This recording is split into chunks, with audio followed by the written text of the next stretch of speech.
Hello everyone, I am BowserJrXD. Welcome to the Slim Jim 200 at Martinsville Speedway. Race 24 of 36 for the 24 of 25 for the NASCAR Craftsman Truck Series. Jeez, I don't need a feedback loop there. In 2025. Yeah, you're right. So it's the penultimate race of the season. So next week they'll go to Phoenix. We know Corey Heim is locked in. 2 need a win, and the other 5 are grappling for points. God, I hope this changes, because right now we're set to have the worst Final 4 in Truck Series history. Because you cannot tell me that Raja, Caruth, Arcade, and Honeycutt would seriously be contending for the championship.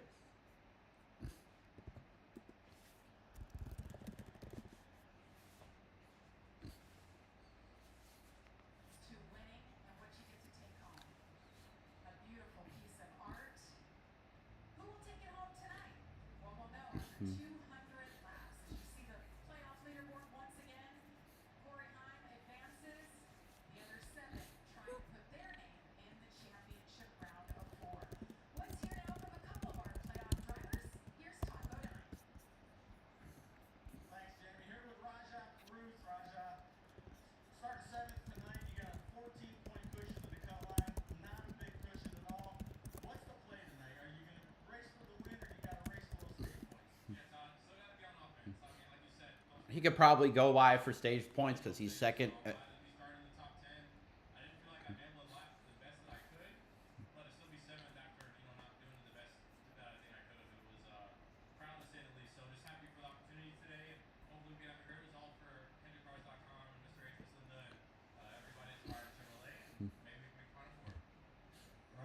Trying to make that championship four. Amanda? Thanks, Todd. Well, this guy's hoping to see his name on the list of the 4 competitors to race for it all in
All right. With that, 35 drivers, because the 20 truck withdrew, are ready to hit the track. Here is today's starting lineup. Starting 35th, driving the number 2, Royal Vista Inc. Ford for Reum Brothers Racing. 35 years old from Redlands, California, Josh Reum. No, sorry, I think it's Clayton Green. I forgot to fix it. So he's from Marble Fall. Let me fix that. I'm sorry. Let's start this over. Starting 35th, driving the number 2, Royal Vista Inc. Ford for Reum Brothers Racing. 28 years old from Marble Falls, Texas, Clayton Green. There we go. Starting 34th, driving the number 6, Middle Department Inspection Agency Inc. Chevrolet for Norm Benning Racing. 73 years old from Level Green, Pennsylvania, Norm Benning. Starting 33rd, driving the number 22, Waller Brothers Cattle and Land Ford for Reum Brothers Racing. 21 years old from Floral City, Florida, Alan Waller. Starting 32nd, driving the number 33, Leverack Ford for Reum Brothers Racing. 39 years old from Scottsdale, Arizona, Frankie Muniz, the first rookie in the field. Starting 31st, driving the number 90, Carroll's Automotive Toyota for Terry Carroll Motorsports. 29 years old from Williamsburg, Virginia, Justin Carroll, the first time in a while that he's been at a track. Starting 30th, driving the number 02, SBG Record Chevrolet for Young's Motorsports. 29 years old from Leander, Texas, Logan Bearden. Starting 29th, driving the number 84, Syfovre Chevrolet for Cook Racing Technologies. 35 years old from Plantation, Florida, Patrick Staropoli. Starting 28th, driving the number 76, Massport, Amthor International Chevrolet for Freedom Racing Enterprises. 30 years old from Crevecoeur, Missouri, Spencer Boyd. Starting 27th, driving the number 69, Pit Stop Diecast Ford for MBM Motorsports. 47 years old from Bakersfield, California, Casey Mears, his 800th NASCAR start. Starting 26th, driving the number 56, Unit Storage Toys for Tots Toyota for Hill Motorsports. 32 years old from Port Tobacco, Maryland, Timmy Hill. Starting 25th, driving the number 41, DQS Solutions and Staffing Chevrolet for Nice Motorsports. 19 years old from Fredericksburg, Virginia, Connor Jones. Starting 24th, driving the number 5, Tella RX Toyota for Tricon Garage. 26 years old from Hillsborough, California, Tony Breidinger, the second rookie in the field. Starting 23rd, driving the number 42, JF Electric Chevrolet for Nice Motorsports. 28 years old from Lynchburg, Virginia, Matt Mills. Starting 22nd, driving the number 13, Quanta Services Ford for ThorSport Racing. 20 years old from Monroe, Georgia, Jake Garcia. Starting 21st, driving the number 1, Mobile One Toyota for Tricon Garage. 28 years old from Munford, Alabama, Brett Holmes. Starting 20th, driving the number 45, DQS Solutions and Staffing Chevrolet for Nice Motorsports. 28 years old from Driftwood, Texas, Bailey Curry. Starting 19th, driving the number 91, Adaptive One Calipers Chevrolet for McNally Hilgeman Racing. 25 years old from Loomis, California, Jack Wood. Starting 18th, driving the number 38, Quick Tie Products Inc. Ford for Front Row Motorsports. 23 years old from Talking Rock, Georgia, Chandler Smith. Starting 17th, driving the number 81, Friends of Jacqueline Foundation Chevrolet for McAnally Hilgeman Racing. 26 years old from Charlotte, North Carolina, Connor Mosack, the third rookie in the field. Starting 16th, driving the number 77, Garner Trucking Chevrolet for Spire Motorsports. 34 years old from Concord, North Carolina, Corey LaJoy. Starting 15th, driving the number 88, Menards Cheat Cheese Ford for ThorSport Racing. 49 years old from Tulare, California, Matt Crafton. Starting 14th, driving the number 26, Rackley Roofing Chevrolet for Rackley War. 19 years old from Lebanon, Tennessee, Dawson Sutton, the fourth rookie in the field. Starting 13th, driving the number 7, Gamebridge Chevrolet for Spire Motorsports. 27 years old from Chesapeake, Virginia, Brendan Butterbean Queen. Starting 12th, driving the number 15, Place of Hope Toyota for Tricon Garage. 26 years old from Artesia, New Mexico, Tanner Gray.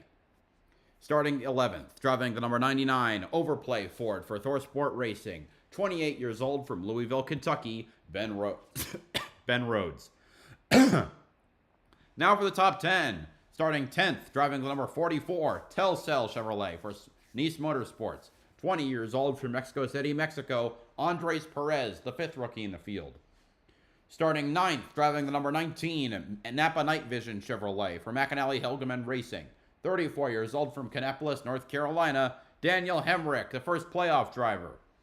Starting 8th, driving the number 9, Champion Power Equipment Chevrolet for CR7 Motorsports. 40 years old from Fairhope, Alabama, Grant Enfinger, the second playoff driver.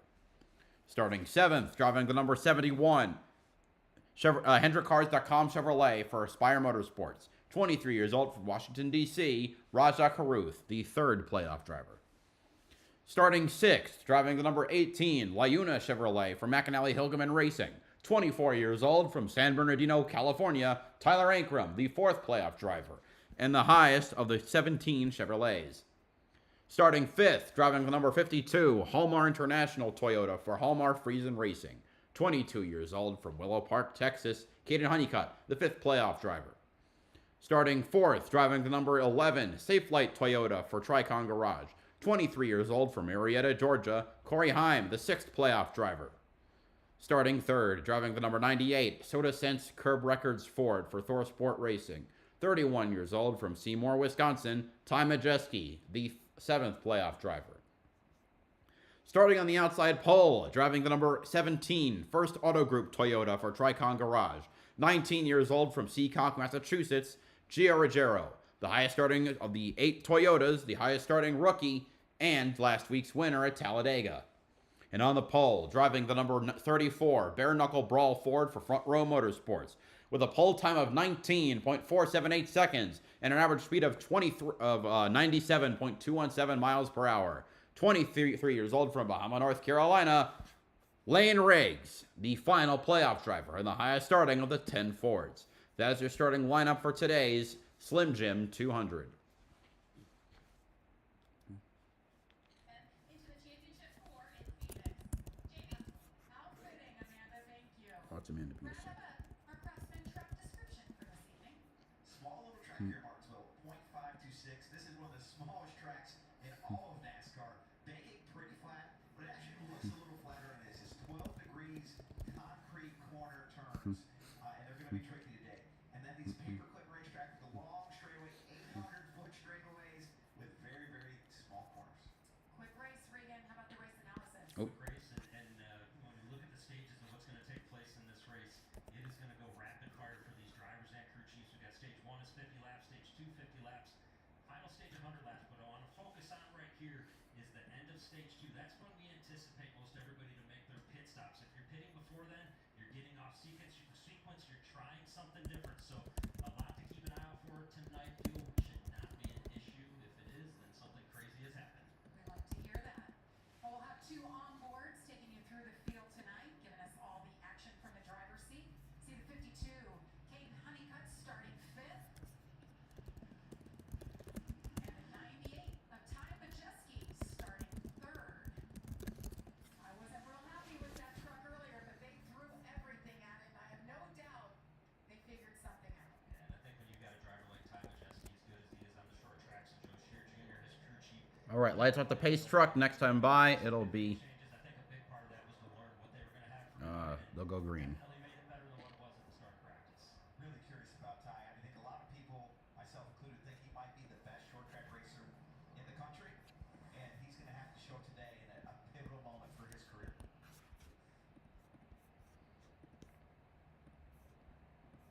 I love how Gio Ruggiero is just surrounded by playoff drivers hungry, as he was last week at Talladega. Not very often, Brad, that you see a driver start on pole and then back it up. All right, 200 laps around the half-mile oval. Here we go. We're green at Martinsville. Gio Ruggiero on the outside. We are racing at Martinsville. It's playoff elimination as they head into turn 1. Riggs leads the field heading into turn 1. Giorgio trying to hang on to his outside, but Riggs is clear off of 2. And a good turn 1 and 2 for Lane Riggs.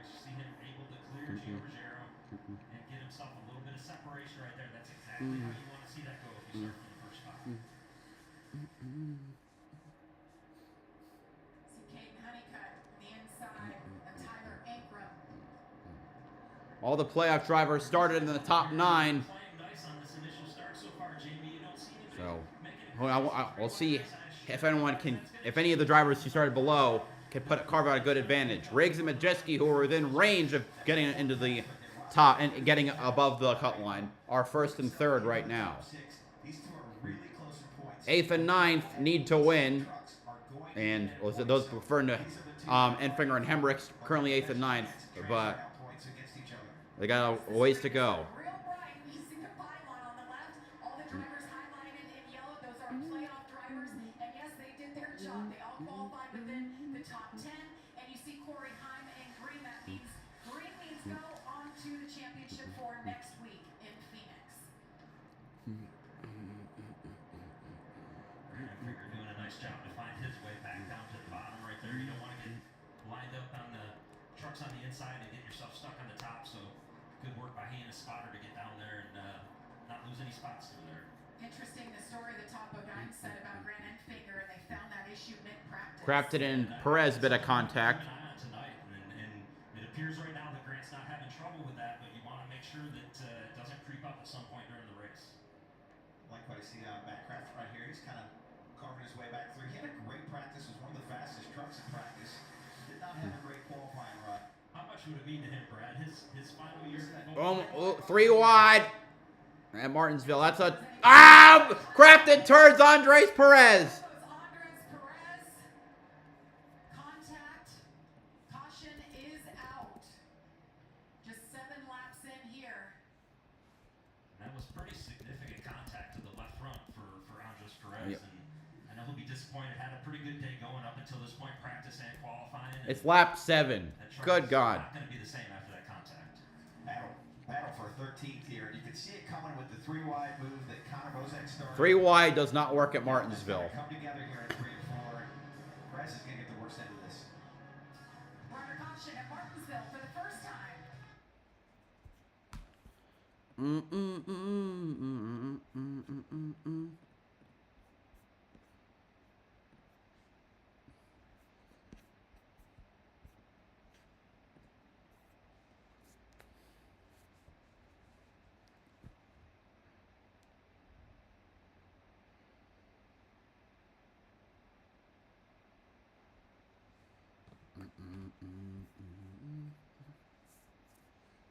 Now we wait.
Speedway, we're under caution for contact between Matt Crafton and Andres Perez. They were battling for 13th at the time. You see the damage on the front of the 44. Here's that incident again.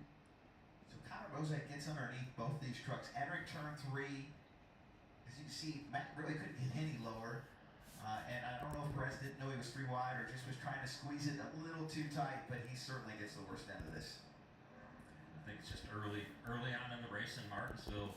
You know, it's a tough scenario to be in where you're 3 wide that early in the race, and to Brad's point, maybe Perez just didn't realize it, but you definitely don't want to run up the track and get out of the groove either if you don't have to. You're trying to crowd that truck away.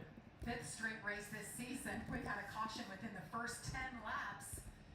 They seem to figure it out later on, and that's what happened a week ago when Gio Ruggiero, 19 years old, you see the restart here in the 17 truck. He's got his teammate Corey Heim behind him, pushing up. He blocks Corey Heim, and he brings it home for the first time in his young career. Stands tall, gets that trophy, and this week looking a little different. He's got that win sticker on the driver's side door. That's a good feeling. You know, he hasn't announced what he's doing for next year, but you have to think that winning this race last week at Talladega in the Truck Series buoys his chances and opportunities for seasons to come. So congrats to Gio, well earned. This is one of those top talents that's kind of positioning themselves as we see some of these truck drivers graduate on up into the Cup Series and Xfinity Series to be the next guy next year. Here we go, first restart of the night. Lane Riggs. All right, green, green, green again. Gio Ruggiero, that youngster who just found victory lane on the outside. Last time they were nice and Riggs, another great start, even better than last time. He's already clear in the middle of the corner. Majeski to the inside of Ruggiero as they go down the backstretch. So this is another key part in the race. We're going to see this race break into a rhythm one way or the other. Either we're going to have long green flag runs, these guys are going to settle out, or we're going to have a lot of crashes. This will dramatically affect the strategy for these crew chiefs later in the race, how this section plays out. And Ty Majeski in the 98. One of those drivers needed more out of his truck. Clayton Green's already off, so the starting park. From Gio Ruggiero for second, but don't look now. Corey Heim is right behind him, breathing down his neck. And I like what Ty had to say to us on the pace laps of the race, that he felt good about the speed in his truck. Maybe it didn't feel exactly like he wanted it to.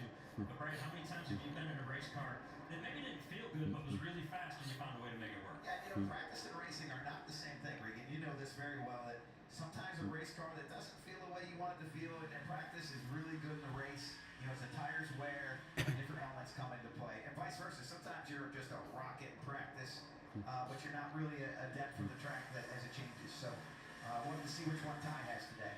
And how much does this track change? How sensitive is it? Now that we know the sun is setting here, they practice and qualify in full sun, and it's supposed to get pretty chilly. By the end of this race, we're going to be in the 40s. Well, these concrete corners are built to not be temperamental, but they are extremely temperamental. You know, when they first put concrete on the track at Martinsville, it was to keep the track from coming up when it would get hot. And this concrete's a lot more durable. You don't see the track break down as bad as it used to decades past. The problem with that is the concrete cools off. It gets very cold. And, you know, these tires want a little bit of heat to work. As it gets cold and that temperature comes out of the concrete, it stops laying the rubber down, and it can change the way these trucks handle for better or worse. Riggs 1.4 ahead. And a half over Gio Ruggiero. Ty Majeski settled in third. Corey Heim right behind him. All 8 playoff drivers still holding on to top 10. There's Matt Crafton, had that incident earlier. Oh, contact again. Crafton back in 17th now. A lot of contact down this backstretch. See Timmy Hill in the 56 on the outside. That's the 41 on the inside. Connor Jones. That's like a separate pack, I'm not so certain that almost. This contact with this group right here is not completely done yet. No, I don't Like think maybe it is. these guys a little bit frustrated with each other early on. When I look at Martinsville, I look at gaps, and when there's a gap in front of you and not a gap behind you, you should be prepared for a lot of contact because you are slow and in the way. There's Caden Honeycutt in the 52. Caden's first full-time season, and it's been an interesting one. Started the year thinking he was full-time in East Motorsports. He ended up running more than half of the season. Then he signed a deal for next year that has not yet been announced. He was given this opportunity when Stuart Caution. was injured, and caution is out here for the second For time what? this evening. There's some fluid on the racetrack, we're being told. From what? And I did see Andres Perez, who had that damage. He went back. He's on track 11 laps down. Could be All right, I guess we're stepping aside again. Wait.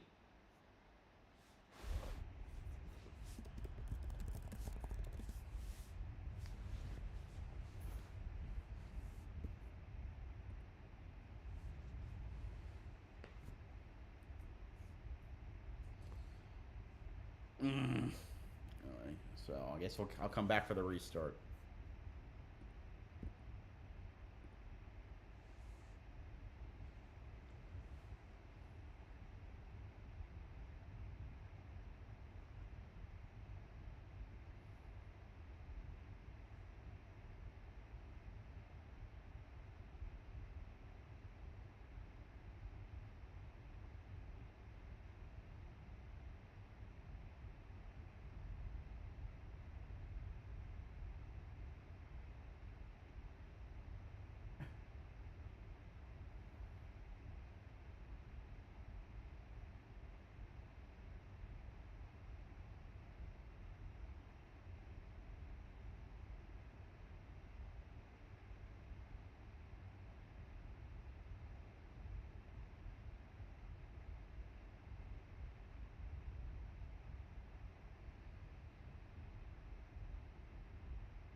Back.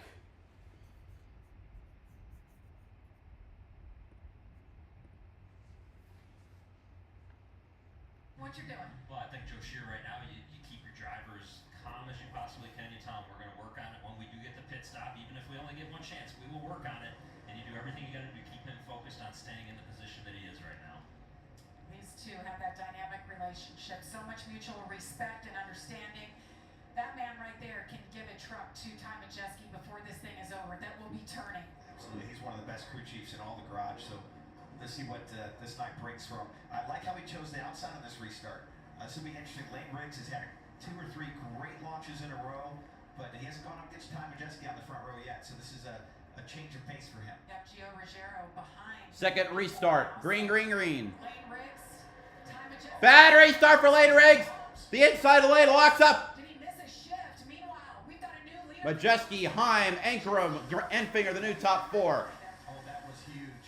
Not only does it take away from Lane Riggs, Shuffles Raja Caruth back to 10th. this stage over the next 21 laps. That's a ton of points that could help him transfer to the next round. And had every appearance to it of being a missed shift. You see that he's up to speed there right now, and sometimes you just get a little bit quick with those gears when you're trying to go from 3rd to 4th, and it just doesn't quite get in there for you. So we'll have to see how much Lane can recover right now. So Lane Riggs goes from 1st to 6th on that restart.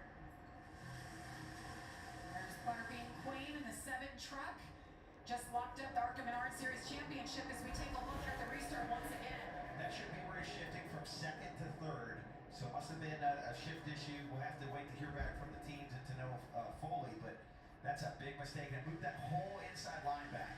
Great view from Caden Honeycutt on his onboard. Oh, so fortunate to not have more damage than that. Thankfully there wasn't a wreck. Actually came to the trucks that were a little bit further behind Caden Honeycutt. I saw Raja Caruth there get a lot of damage to the nose section and the tail section of that truck. You see right there, Daniel Hemrick with a little bit of significant damage to the back of his truck. So Wow. Yeah, that's a aerodynamics are not humongous, but I mean someone's gonna run into him and just destroy him. On the circuit, so aerodynamics not typically as important, but it's still. Lane Riggs trying to get to 5th. Oh man, almost running Tanner Rain to the wall. Positions back. Some damage on the back of the 34 for Lane Riggs. Nothing Trying to too get back to substantial. grade. He needs those points back. This will transfer up to the 5th spot, but he really needs to get every point possible here. His playoffs are on the line. What's that like, Brad? I know for me when I was driving, if I made a mistake, I'd go back out there and I'd almost try too hard to get too much of it back right away, knowing that it was on me, that I did something wrong. How do you handle that? Yeah, absolutely. You don't want to take a small mistake and make an even bigger mistake. That's his challenge right now for Lane Riggs. There's a lot of this race left. He's probably not going to get back to win the stage, but he possibly can get a few more spots and recover from this. He does have one of the best trucks on the track, so a lot of opportunities still remain for Lane Riggs to recover from that. He's in 6th. Battle for 9th. Roger Cruz stuck on the outside of Brent Cruz. Cruz trying to take that position back. Average got the pole, so now he works his way forward. Lane Jimmy, Riggs this is what I'm concerned about right here. Raja Cruz, a lot of damage on that whole sequence. Oh, his back, his rear end is also kind of busted. The rear of that 71 back in 10th place.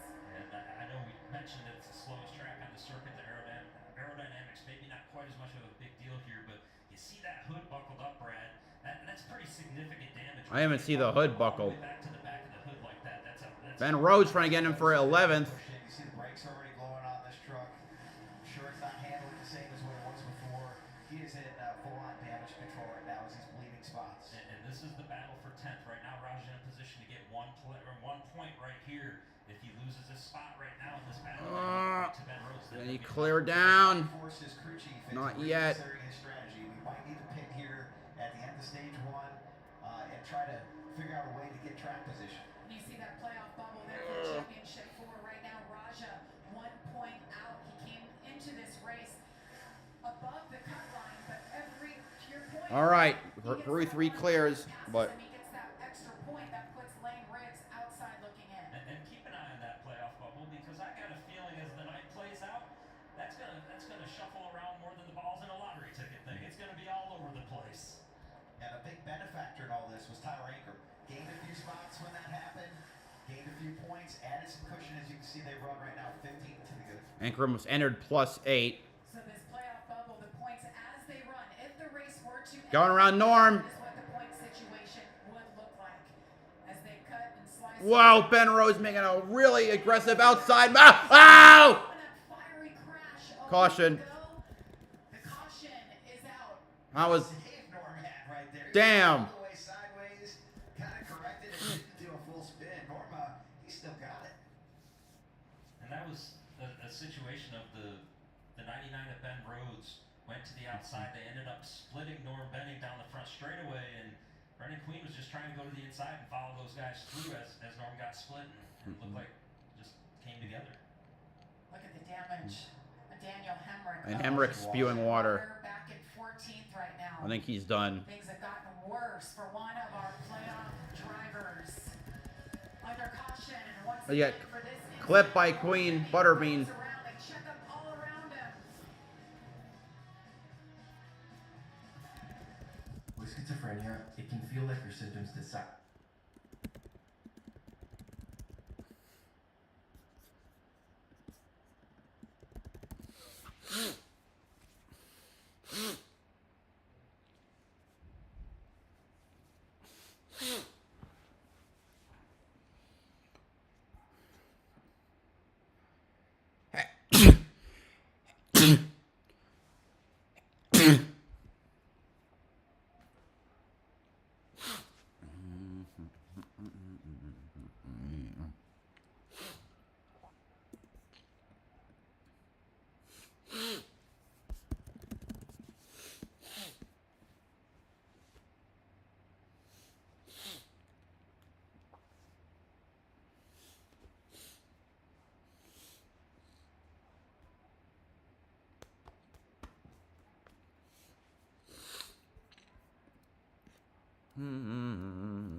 All right, we're back, and we see the 19 being repaired. Pushing water. You see him on pit road. A lot of damage to this race truck. It sounds like Regan, when they had that contact with Lane Riggs, with his issue on that pass restart, might have broke the ductwork out of Daniel Hemrick's truck. Now it's not moving air through the radiator, engines overheating. That's why you're seeing the water push out. Those hoses you just saw a second ago, those are used to fill the engine back full of water, because obviously it's lost some. And hopefully they've got the repairs they need to get him back in contention. And the challenge for the rest of their night is now he's a lap down making those repairs right there. So gonna have to get a caution time just right for him, maybe a quick yellow right here to get the wave around, and now the goal is gonna be get off strategy. How do we get off strategy, and how do we make up that track position and maybe try to find our way to the front, since it is a win and get in situation. This is so unfortunate. You know, like Jamie said earlier, spring race winner probably came in with really high hopes that they could repeat that win, and really didn't get a fair shot at this race. The damage accident was so early in the race, and now it's own fault. Now they're on the outside looking in. Now on this restart, keep your eyes on Lane Riggs. There we go again. He couldn't get into third or fourth gear. Looks like he got off okay on this restart. Oh, big move in the back there. It's like Rajah Carew. Crew trying to, it's 3 wide, with, trying to get by Cruz. 4 laps left to go in the stage. Those are big points for him. Great restart by Ty Majeski, who holds the lead. Let's hold the lead. Heim to this inside. Hanging tight there in third. Tyler Ankrum, and then Lane Riggs. 2 to go in the stage. And fingers in third. Ankrum contact there on the side. Season alone,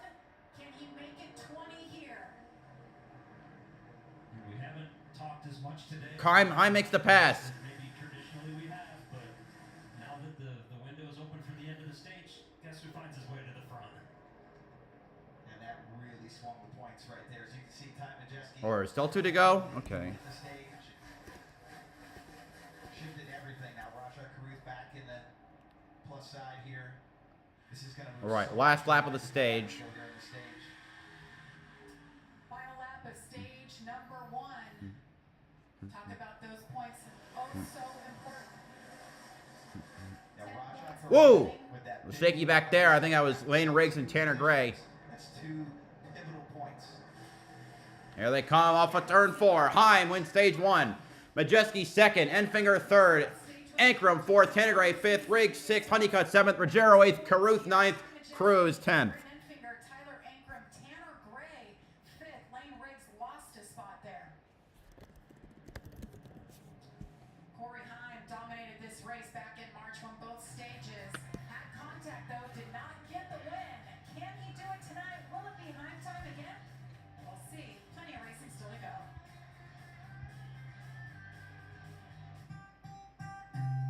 Hi, I'm Cody. I wear a lot of different hats. Today I'm a firefighter.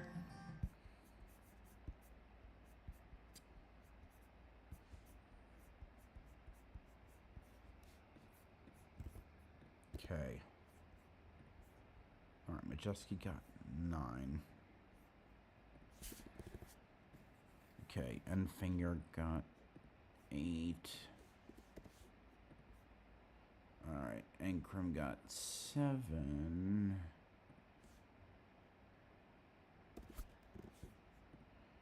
Riggs got 5. Honeycutt got 4.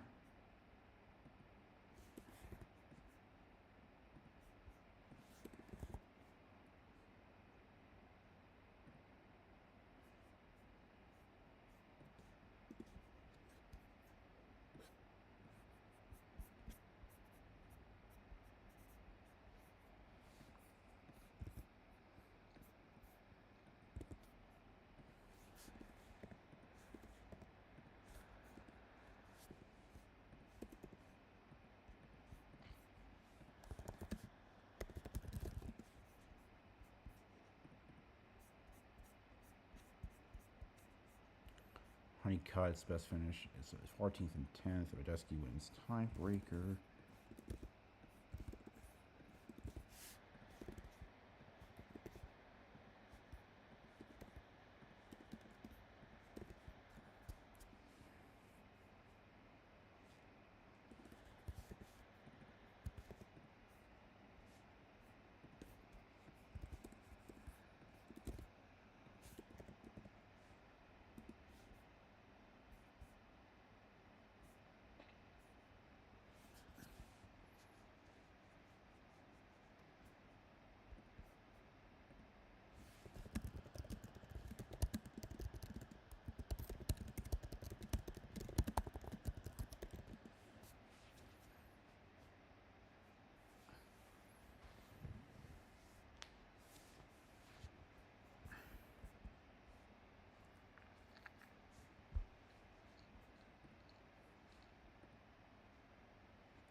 Truck guys on the outside looking in and a must win, and here he is 3rd.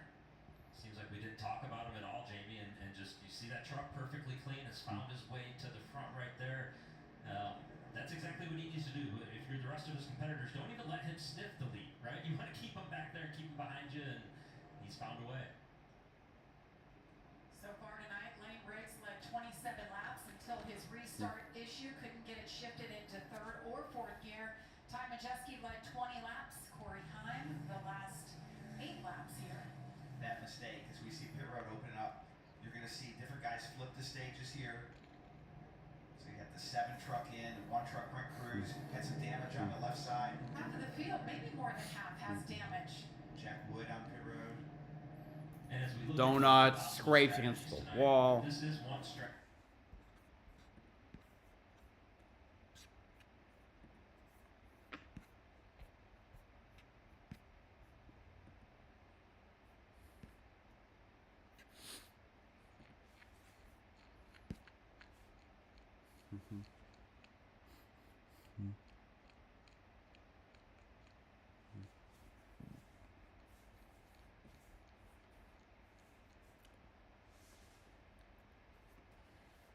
And Hemrick with his busted butt.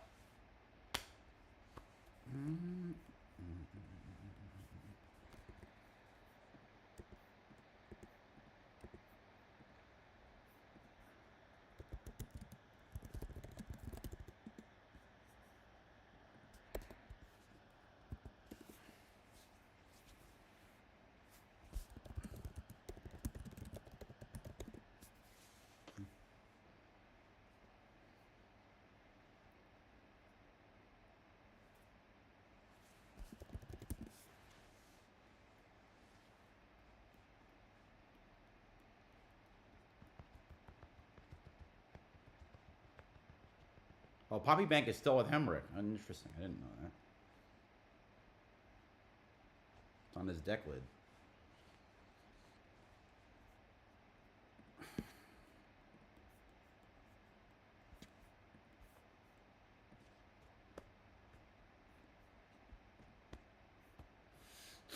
What the heck? Whoa! That's the second person Brendan Queen has driven into.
Racing at Martinsville Speedway. What a gorgeous night. Very crisp.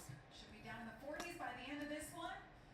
Raja Caruth is one driver we've been watching, guys. A lot of damage front and rear of this race truck. Back in 9th right now. Let's listen to his radio. Do the best you can here, man. I know you're trying really hard. You're doing a great job. We'll get some tape on that nose. Get rid of the parachute. Take no prisoners. Be aggressive, smart. Kevin Bonomania and his crew chief will pep talk. Here we go again. Green, green, green on the restart. Outside lane, not going as well this time. See Caruth, a big root to the inside. It's 3 wide with him, Honeycutt and Ruggiero. Makes the pass. Up to 7th. Tanner Gray going way down. So is Lane Riggs. Look at Lane Riggs in the 34. Big block by Tanner Gray. Stopping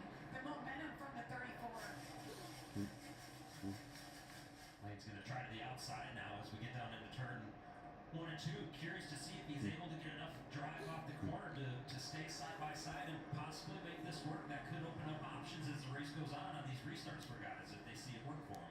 Raja closing that gap. Caden Honeycutt right behind him.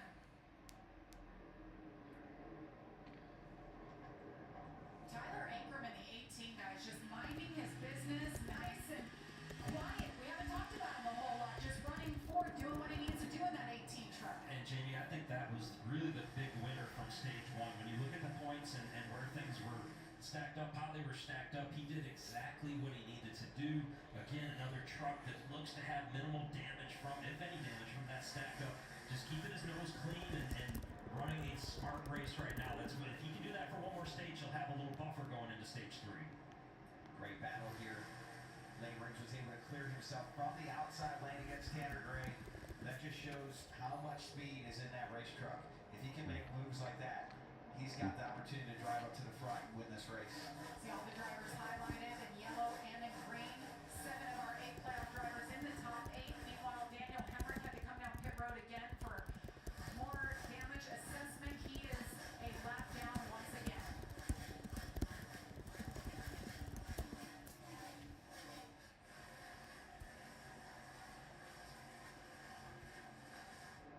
That seemed to have gotten calmed down just a little bit for the moment right here and maybe just feeling out their trucks a little bit. Brad, they're now on 50 plus laps on their tires and you know, this is kind of the stage on tires for most of these front runners where you wonder, is there going to be fall off? What's gonna take place as these tires get more and more laps on them? Absolutely. You know, we practiced during the middle of the day. The sun was out. That concrete was warm. It took rubber, so the tires didn't wear as hard as they probably aren't going to wear right now. Obviously, didn't run as many laps in a row. Didn't run 100 laps in practice straight. So this will be a big moment to see whose truck can handle all the wear and tear and whose can't. The top 8 stayed out. They have not pitted yet. Ah, okay. First truck that did pit Is Corey was LaJoie. LaJoie and the Garner Trucking Chevrolet. And each team has 2 sets of sticker tires. I love that onboard there with Caden Honeycutt. You could hear him hitting the rev limiter at the end of the straightaway. Those cool temps have increased the speed of the racetrack, and because of that, the engines are right at their limits. It's so weird when you're driving one of these trucks and you get on the rev limiter and you just want to stay in the gas. You want to drive through it as far as you can. You're like, no, I don't want to lift yet. And we see a great battle right here with Kate and Raja Caruth for the 7th position. A bit of bumper tack through the middle of the corner. That's normal for Martinsville. You're just trying to let the guy know that you're back there. Yeah, Caden lost his spot on that restart to Raja, but I think his truck's a lot faster. And he's falling behind you on the points. He's forecasted to be 9 below the cutoff right now. He needs these spots. These drivers are getting Why is Connor Jones in the top 10? about 20 seconds-ish a lap, and that equates to, well, they're hitting top speed of 100. They only cut to the inside of Caruth. Like you said, Brad, slowest on the track. And contact right there. Raja Caruth Oh. slows after Caden. Oh! Foul! Caruth around. Raja more damage. This is huge for Raja, for the team. That's it. Level standings. This is going to completely reshape the format here. Oh, look at the concern on their faces. No, he's That's done. Contact off of turn 4 with Caden Honeycutt. Most likely cut that left rear tire down. Didn't know it till he got to the corner. And it was too late. And that looked exactly like what happened in the spring race, battling for the lead. Caden Honeycutt alongside Corey Heim. They had that very similar contact. Nothing malicious, just typical Martinsville racing. He's done. He's done. And cut down, you can't do You can anything see the about it. contact on that left rear tire. Right tire was flat. 3 cars truck past him, Too fast to do and then anything about it. spins out, smashes the wall in 3. Tough break. Doing all he could with all the damage he already had from earlier contact. I'm going to tell you, he's not going to be very happy over this. You know, not only did his day get ruined, but that contact with Caden Honeycutt was pretty tough. Raja Caruth trying to race his way into the championship 4 for next week. This week announced that he's going full-time racing in the Xfinity Series. Part-time will be for Junior Motorsports, so a very happy week for Raja, but sad ending here as he sits on the track with an extremely damaged racetrack. Yeah, And that was hard contact with the nose of his truck, obviously, and you see with the tire off right there and the damage that he's got. He was trying to drive it away, and it's not going to happen. And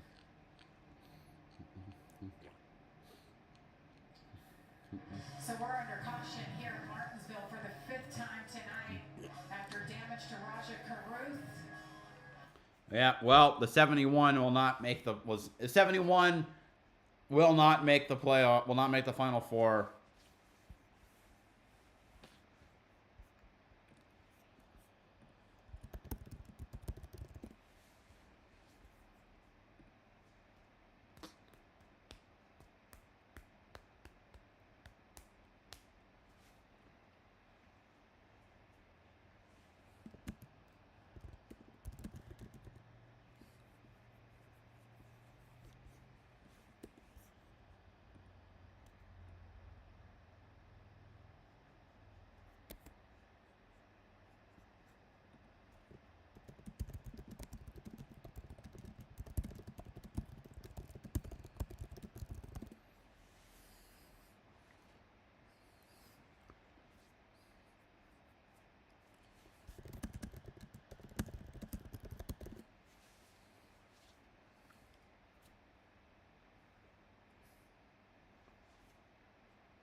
Contact.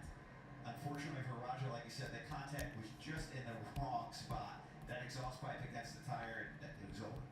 Let's listen to Caden Honeycutt's radio.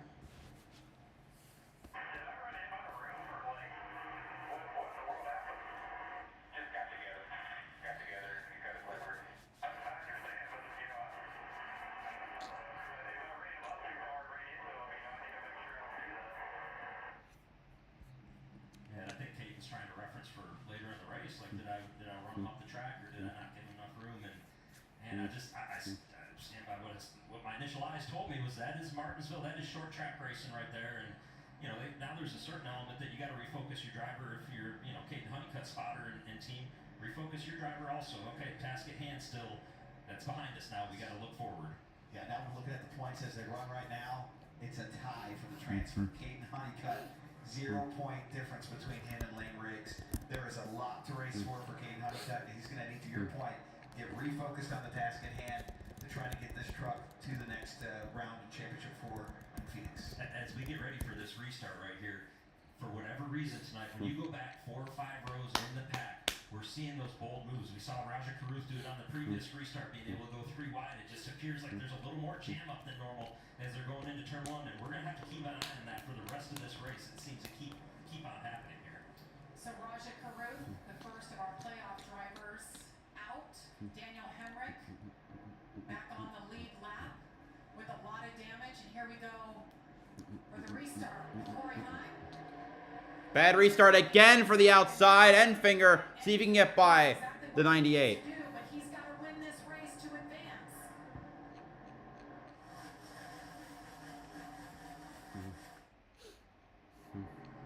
Lane Riggs with an excellent restart. Chose the 4th position. Was able to fill in underneath both of these drivers for second.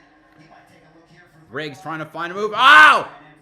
Riggs. Oh, shoving Enfinger out of the way. And it works. Gets the 3rd. Picks up another spot. Enfinger not going to be happy with that move, I don't think. Oh, there he goes. Diving it in.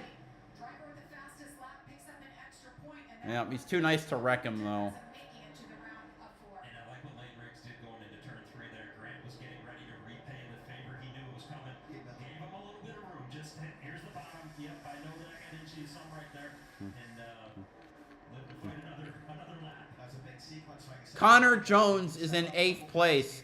9th, well, 7th place.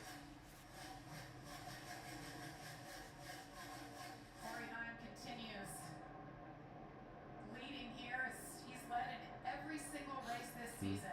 24. We have 1 race remaining. What a stat. This has been the Corey Heim show. We're watching a lot of different things happen throughout this race, but let's not forget how great Corey Heim has been this year. They just don't have a weak spot, Brad. I mean, everything you look at with that 11 truck, they find a way to get the job done. And when you really think about his season as a whole, 3 or 4 other races very easily could have been possibly were races. Not only did he dominate, but should have been his. And I think that we're going to be talking about this for a long time to come. Martinsville earlier this year being one of them. You know, we referenced earlier, got the cut left rear at the very end of that race. He dominated that one as well. He already holds records for most wins in a season ever with 10. Most top 3 finishes in a season with 17. 9 straight coming into this race. Tonight he could become the laps leader most ever in a season. Something that Mike Skinner set back in 1996. So The 2nd ever Truck Series season. Corey Heim, he's the Damn, Cruz is a busted butt. now. If he leads 84 laps tonight, he takes over most laps led ever in a season. He's got a great shot. There's a lot of racing left, too, and he is in the catbird seat. See right there, Brent Cruz taking another position from Caden Honeycutt, pushing Caden back to the 9th spot right now, and you know, has a couple of hungry trucks behind him as well. When you think about Ben Rhodes as well as Matt Crafton back there, so trying everything he can do to save these positions right now.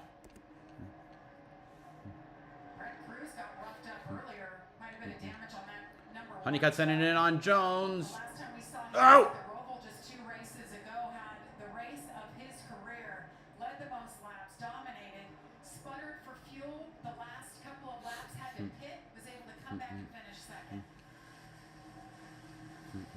So Cruz has the newest tires of all these guys, so it'll be interesting to see if he can drive up here over the next 10 laps. Give himself some track position to set up the next pit sequence. But it does show to me, Regan, that tires do make a little bit of a difference. They do, and you know, I think that's something that was a little curious when this race started, right? Brad, was at what lap count would the tires make a difference, and that matters for this final stage too, because you know, potential 95 lap run to the checkered flag, and what happens if you get a caution with 30 to go? We've seen it at Martinsville plenty of times with the Truck Series. Absolutely. Kate Honeycutt is so desperate for these points, and he's surrounded with trucks that have fresher tires than he has. He needs to hold those guys up here for the next 9 laps to finish out this stage. Those points are too valuable to lose.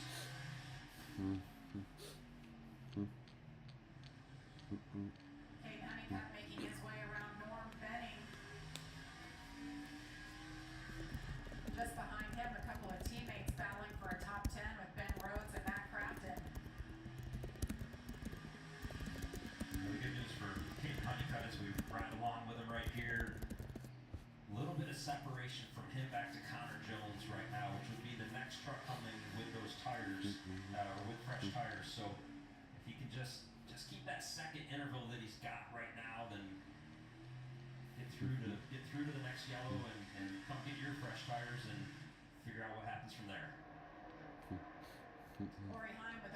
second lead over Ty Majeski.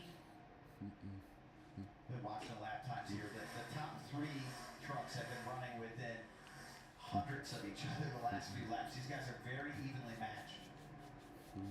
Cream always rises to the top in these playoff races, don't they? Absolutely. These three here are three of the best. 5 to go on the stage. Ty Majeski in the 98. They know when it's go time. We've seen it time and time again with this organization. They did it last year, punched their ticket to Phoenix, won the championship.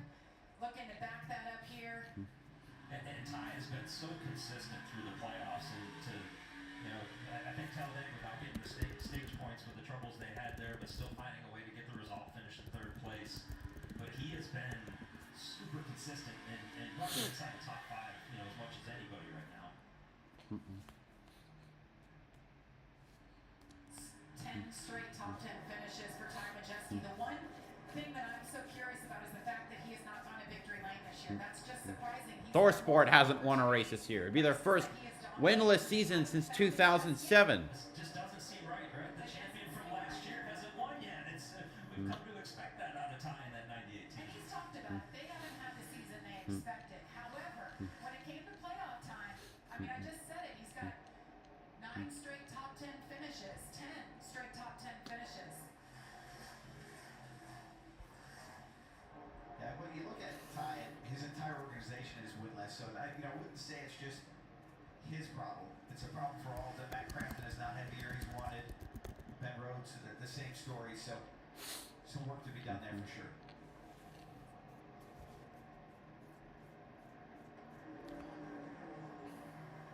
Corey Heim making his way around some lap traffic. The 0-2 of Logan Bearden. All right, Heim out of turn 4, wins stage 2. Heim, Majeski, Riggs, Enfinger, Tanner Gray, Ankrum, Cruz, Honeycutt, Jones, Rhodes. Stage wins for Corey Heim on the year. Ty Majeski brings it home second. Lane Riggs, Grant Enfinger, and Tanner Gray having a great night, guys. Top 5 for him. 2 stages down. Can Corey Heim 9 hang for on for win Majeski. number 11? We'll be back with pit stops. You're home for the holidays. You've dreamt of this moment. Back in your old room. Oh, Hey, kiddo, I'll be right there.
race it out at Martinsville all the way through to the end of the race. And man, such a tough break for Raja.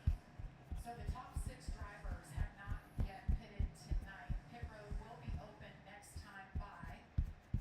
You mentioned Brent Cruz back in 7th, last pitted on lap 55. He had those fresher tires. So here they come. Corey Heim is leading them down. Todd, they're coming your way. Yeah, Jeremy, 34 lane rigs. He got a little tight when he was back in traffic. Got that clean air and it didn't get any better. So they're going to free the truck up a little bit. The 98 of Ty Majeski, he still does not like his truck. It's gotten like even worse. This has gone to run one on. Joe Shear Jr. going to take a big swing at it.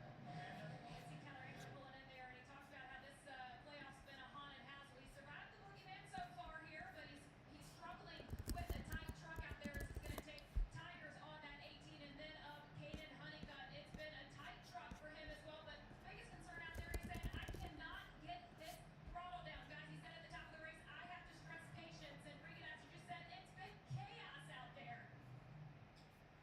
Thank you, Amanda. Whole gap of the trucks come out behind Corey Heim. His team gets it done. Ty Majeski as well. Tanner Gray's had a great night.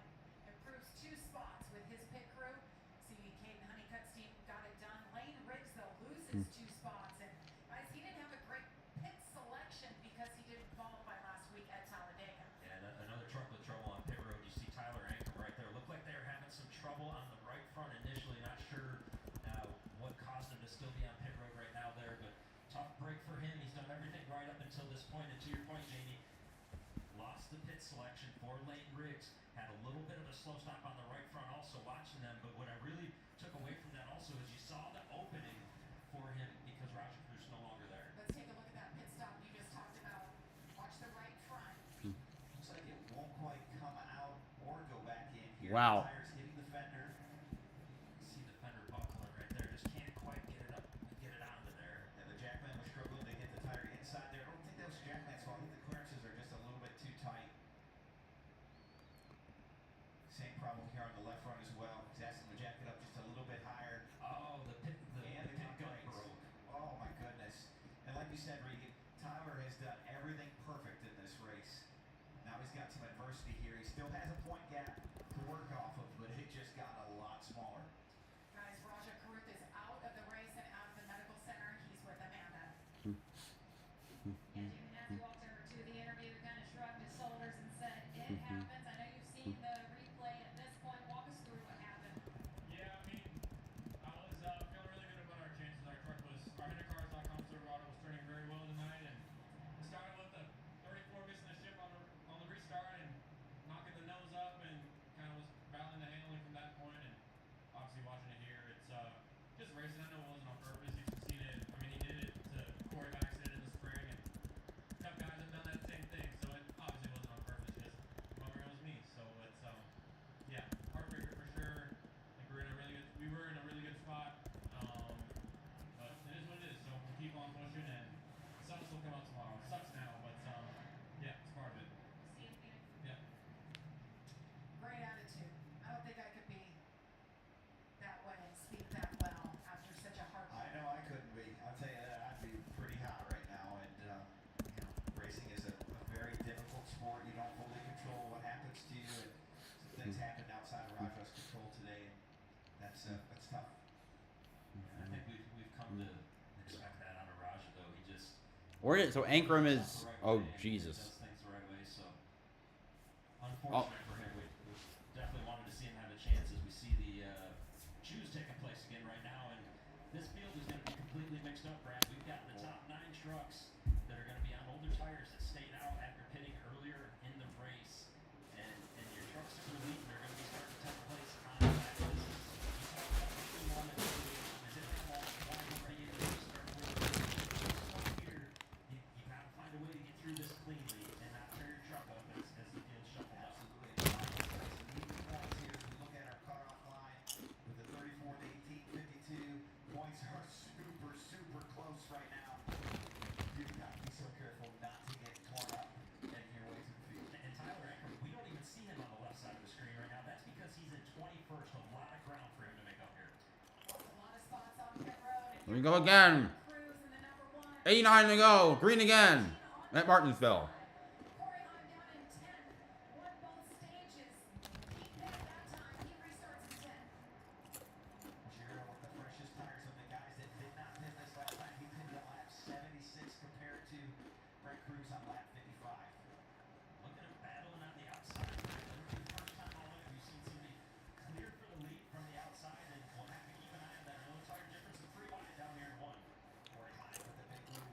Heim, Garcia, Tanner Gray. Oh, Tanner Gray forced way out and lose quite a few spots. Oh. They're way spread out there. They're trying to scramble back for position. Majeski is ahead of. Well, he's trying to. Oh. And Enfinger have a flat tire.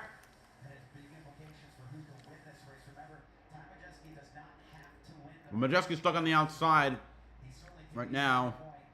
Trying to get around Connor Mosak. Although he hit the wall for a moment. He's out there just trying to get another win, and you want to take options away from Ty Majeski, right? If he gets by him, and that would be the battle of the freshest tires as they come through this traffic. If he can get ahead of Ty Majeski and take one more option for Ty to transfer through to Phoenix, why not do it? Absolutely. He does not want to have to race Ty Majeski and Phoenix if so possible. Battle for ninth. Ty Majeski over Corey Heim. Caden Honeycutt right behind him, and Lane Riggs entering the picture just behind the 52 truck. So they're racing Connor Mosak here, trying to get the 8th spot. About 30 lap fresher tires on Ty Majeski, but that outside lane is not the fast lane, so kind of a great equalizer. Oh, whoa. Camera was acting weird there. Honeycutt is caught up to, is now behind Heim. The point situation that we've got. Oh, God. Three-way tie, and I thought this could happen at the start of the day, and Regan said it on our production call this week. There's going to be a tie. Mark my words. Look at that playoff bubble. Corey Heim still working over Ty Majeski and Caden Honeycutt. That's a good run for Heim on the inside of Majeski. Majeski's going to power back on the outside. I don't know if he'll clear the 11. Yes, he will. Here he's going to take a look at Corey Heim now. What a comeback. Wayne Riggs trying to run the outside around Honeycutt. That restart. Restarted first. Wouldn't shift into third as he said. He fell back. Lane Riggs really needs these positions, but they all need these positions. But Lane Riggs has the fastest truck and an opportunity to win this race.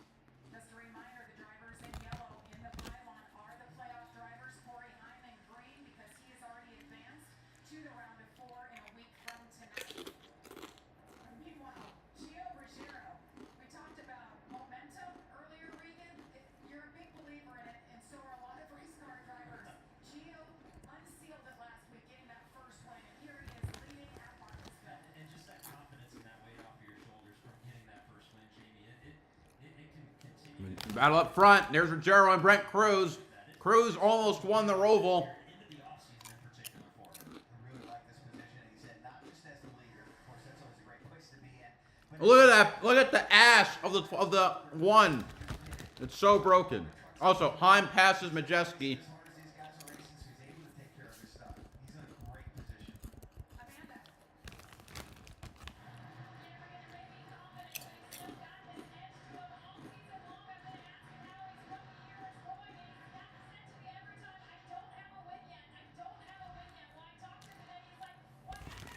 Honeycutt trying to get by Majeski on the outside, but Mosak's going to be in the way.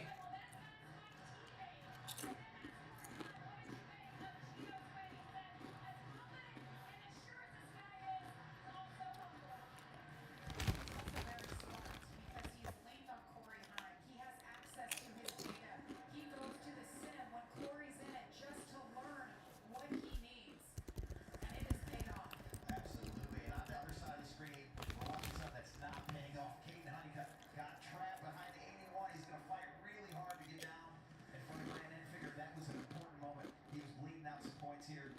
He's able to control the situation now. And this is the farthest back we've seen Grant Enfinger all night, 13. And as this stage Ankram's up to 19th. There's Norm just coasting by on the inside. Honeycutt and Lane Riggs are basically either tied or +1, -1 to the good, depending on who's running where. And as they try to come through the field together, they're going to be aware of that. Make sure they know what's going on. Then you got Tyler Ankrum still a little ways further back in the field. Restarted 21st, has only moved up to 19th. But Tyler has a number of spots in front of him that he could potentially gain as this plays out. So you got to think that maybe Caden Honeycutt and Lane Riggs know the scenario that the two of them are going to be possibly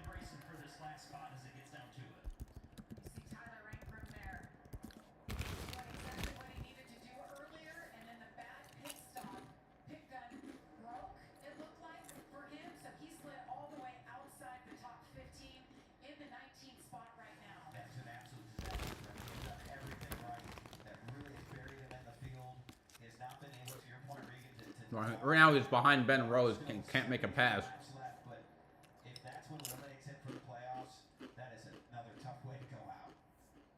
And you know, I still go back to just the thought process up there. Whoa! Butterbean almost spinning. Right there, Butterbean struggling right there. Looked like he got into Tanner Gray. A lot of damage on that 7. By the way, Butterbean Queen, we mentioned Arkham and Art Series champion, just crowned a couple of weeks ago. 8 race wins on the season, and they announced that he will be joining College Racing next season here full-time in the trucks. So you'll be seeing a lot of Butterbean Queen. What an opportunity for Brady Queen too, and you know, it's great to see it. You know, these drivers coming off of the short tracks finding a way. Power Ranger making a run on Ben Rhodes. It's a really important pass for him. Every spot is a point. When they cross the line, if he's able to complete that pass, you will see the bubble shift a little bit more right now. +1 is good. He'd like to have a little more gap. Oh, And Ben that Rhodes one. just going to get to a nice crossover move.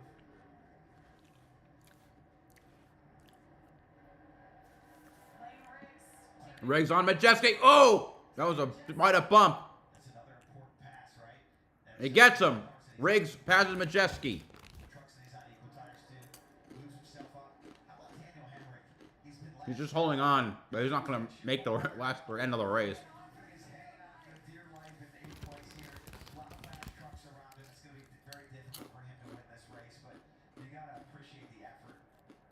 So Lane Riggs picks up another spot. Hyman's in 5th place right now, by the way. Back cut line.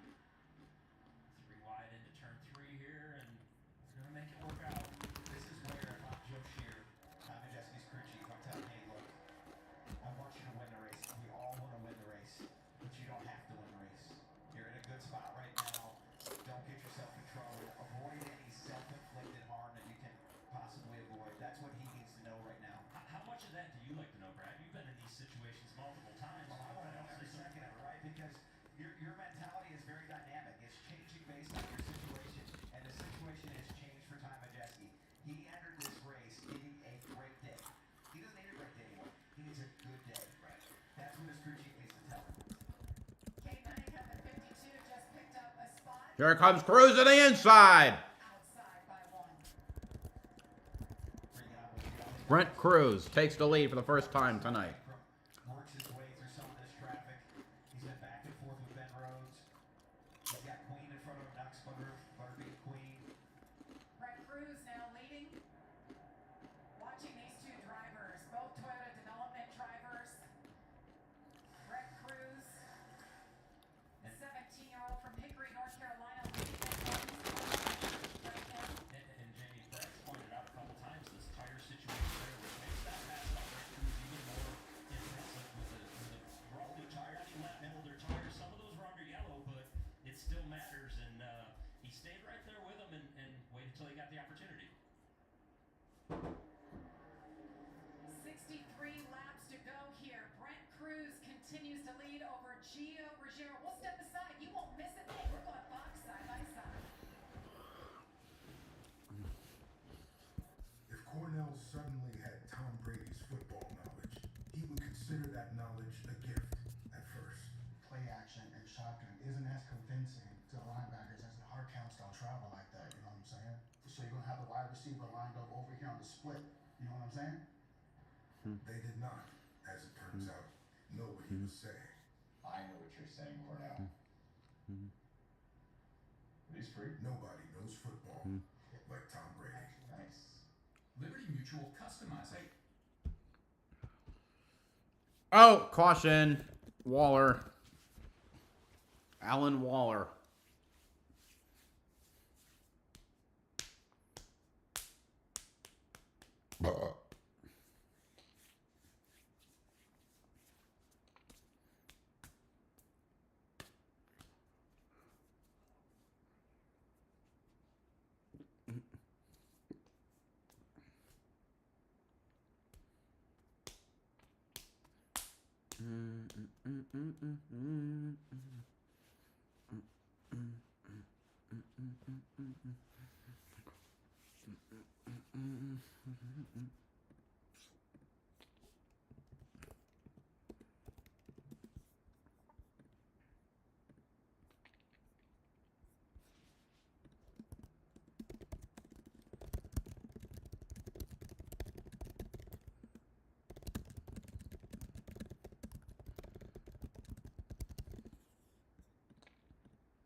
What the hell is he doing? He drove down to the pit road entrance and then stopped there, blocking the inside corner. Stooge.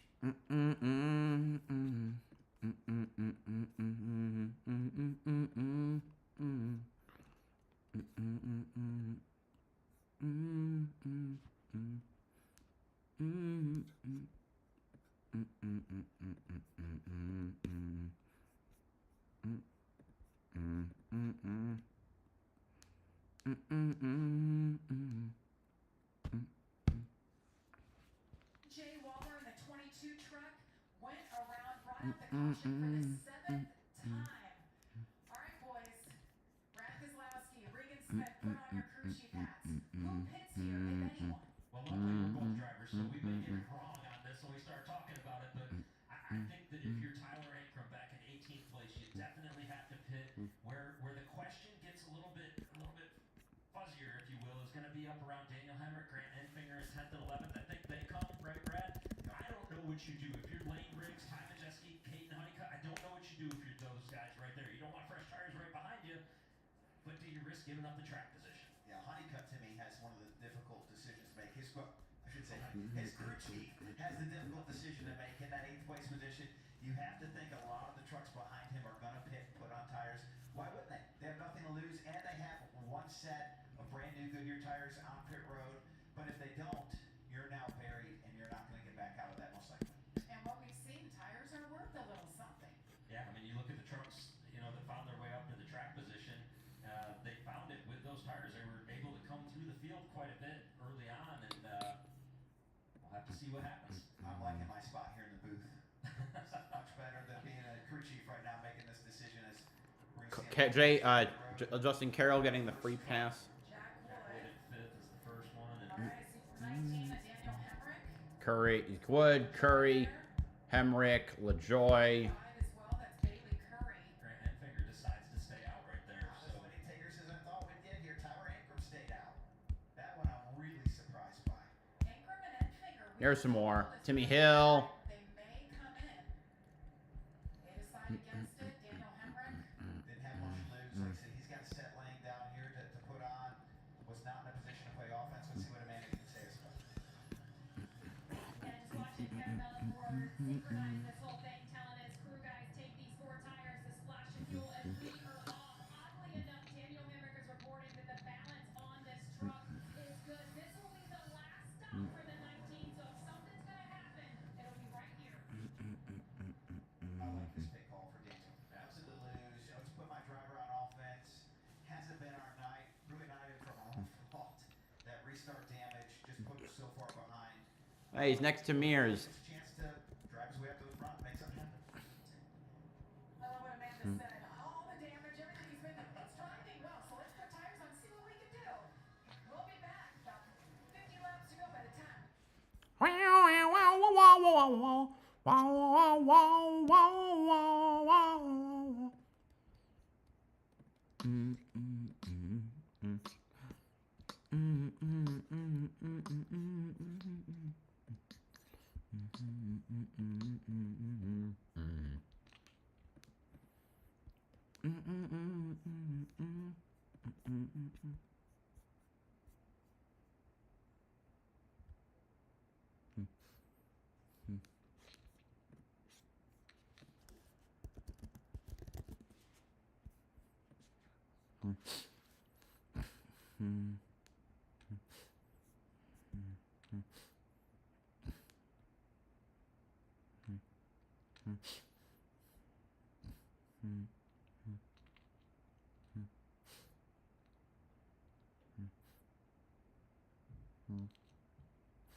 All right, we're back. Oh, shit.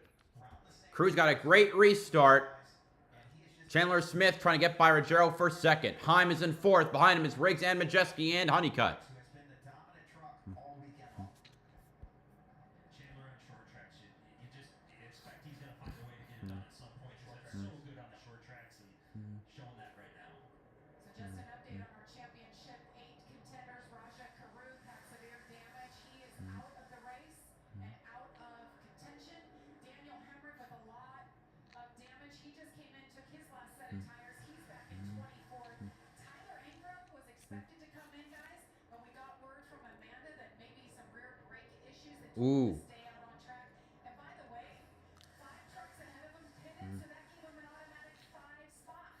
And I think that's what they got to be thinking right now is if we're going to struggle to pass and get through the pack, let's take the I'm not able to get by Ruggiero just yet.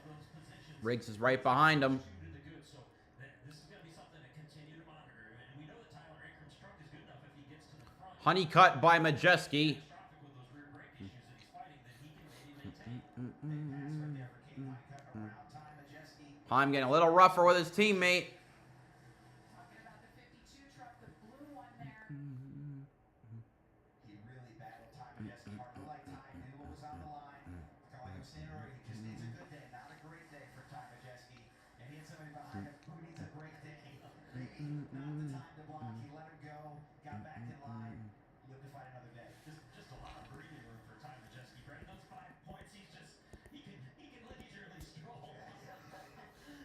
For NASCAR, the way the playoff structure is, 5 points right now feels like a Riggs makes the pass. Guys, right now, one thing goes wrong. Oh, there's Breidinger. The caution comes out again. Tony Breidinger hard into the outside wall.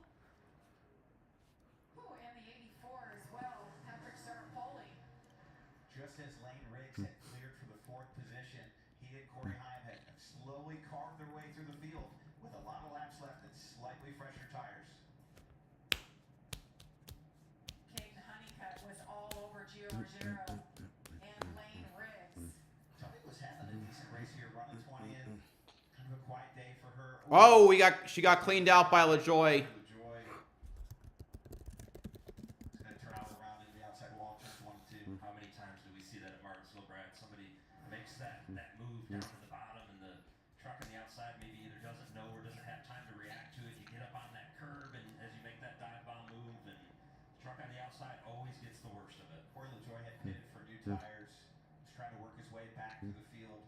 Not a lot of patience for making passes, nor should you when you're trying to make your way to the field. And this is what happens. Minding our own business. Great equipment, but it's got to be frustrating knowing 3 of your teammates are up there in the top. Because she 4. fucking sucks. Well, track cleanup continues. We'll step aside.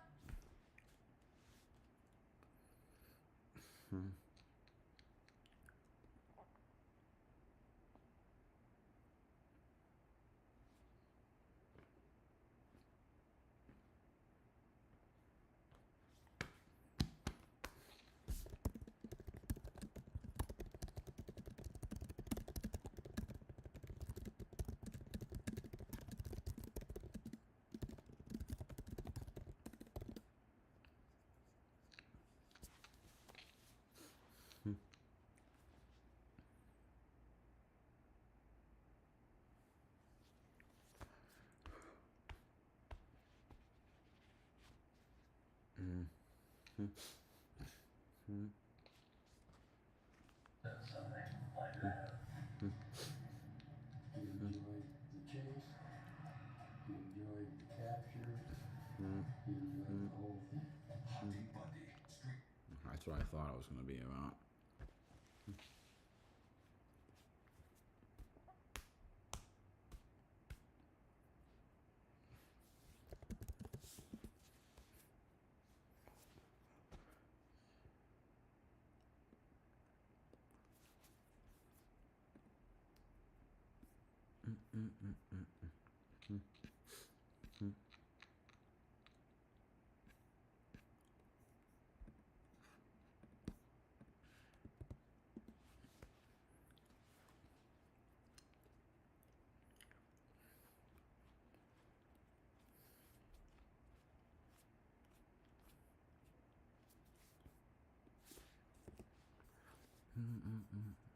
Let me check the chat. I haven't looked at the chat yet. Not much.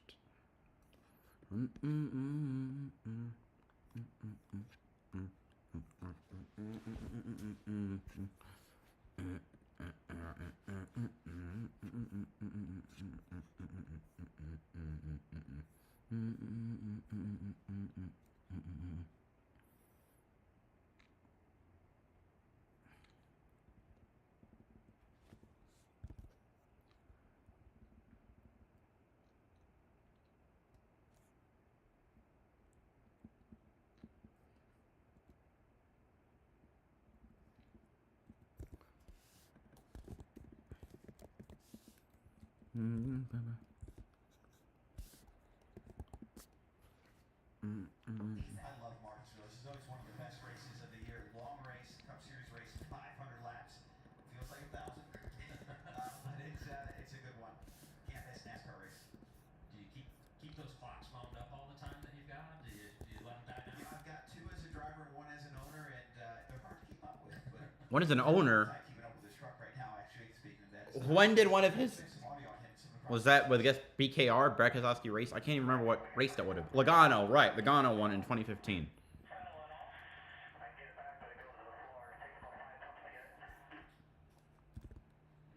That's not something that you want to have happen. And what he's referencing is when those brakes start to go soft, you got to hit the pedal that many times before you have a solid pedal going into the corner to slow it down. Now the good news is right now, typically that comes from heating the brakes. So these yellow flags are good for Ty Majeski, but let's keep an eye on that. If we get a long run here, when we go back green, we saw him fainting just a little bit, and now we know why right before the yellow flag came out. And I know we thought maybe he was being a little cautious because he was good in the point situation, but this could be something that builds as the race goes. Absolutely. Fortunately for Ty, he doesn't have that many laps left. It sounds like he's able to still get a pedal. He just has to work really hard for it. And I like the calmness out of Ty. That's an experienced veteran that has been on the short tracks his whole life and has had this before. And Grant Enfinger decided to come down and take those tires. He pitted from 8th. All right, but he has to win. Good move, guys. It's a fine move. The only question I've got is I would have liked to have done it on the previous yellow. It was apparent that he probably wasn't in a position to win on the previous yellow. He could have at least made up a few spots before the yellow. Maybe been up 5 or 6 more positions right now. So we'll have to see if it works out. I need a lot of carnage here to make his way through the field, and none of that carnage can be him. That's the other key. Brett Cruz, the control truck, Chandler Smith on the outside. All right, here we go. Green, green, green. Green flag in the air once again, nose to nose into turn. Chandler Smith and Brent Cruz side by side. Here we go. Riggs trying to get to the outside of Heim. Don't think he'll get there, though. Honeycutt currently in the 5th position. Ooh, Heim going to send it on... No. Oh, he sends Chandler Smith out the groove. Not completely. Not sure that Chandler Smith is He wouldn't be battled for this just yet. I imagine he didn't like that dive bomb. Roman against him, but not going to get able to get to him, I don't think. As well. Chandler Smith on to his inside has Lane Riggs, his teammate. So pivotal. The points battle is so close. One spot can make or break your entire season right here. And these moves are just going to continue to get more and more aggressive, Brad. I mean, we are 35 or 36. Lane Riggs stuck on the outside right now. There's going to be no apologies, right? You're just going to take the move and do what you have to at this point. Curry blowing up. Bailey Curry. He's on pit road. Expect to stay green. Ankram's now up to 11th. Majeski is +4. Oh, Daniel Hemrick is officially done. oh, 19 is done. Well, They endured with that truck, so he is out of playoff contention. That team did such a nice job to even get him back out there with the ability to try and battle for it. Even got up into the top 10 with all that damage at one point, and unfortunate that it's going to come to an end early. Meanwhile, a non-playoff driver, a part-timer in this series, 17-year-old Brent Cruz continues to lead over by a second on old tires. Chandler Smith back to third, and then you have Lane Riggs and Caden Honeycutt. Caden has to get around Lane at this point if he wants a shot. He's 2 points out right now. He needs a couple of spots. He needs some help here. There's two ways for Caden to transfer. He either goes up there and gets it, or he needs some misfortune for Tyler Ankrum. Tyler Ankrum has 11 Or Riggs. in that 11th position, holding a decent gap to the trucks around him, but there's new tires behind him.